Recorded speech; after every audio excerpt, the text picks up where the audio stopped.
আজ ৩রা November jail হত্যা দিবস।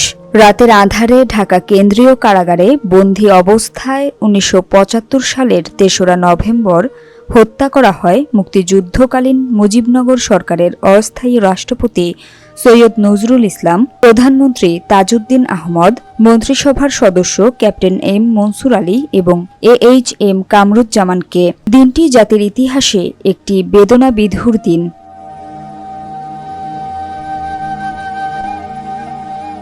এই নির্মম ঘটনার ঠিক আগে একই বছরের ১৫ আগস্ট শেখ মুজিবুর রহমানকে সপরিবার হত্যার পর তার ঘনিষ্ঠ এই ৪ সহকর্মীকে গ্রেপ্তার করে কারাগারে পাঠানো হয়েছিল।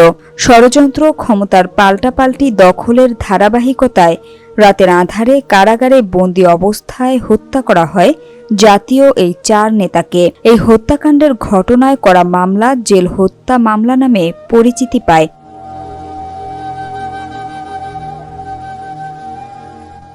নৃশংস এই হত্যাকাণ্ডের ঘটনায় করা মামলায় আদালতের রায়ে যাবজ্জীবন সাজাপ্রাপ্ত আসামির সংখ্যা ৮, মৃত্যুদণ্ডপ্রাপ্ত আসামি ৩ জন।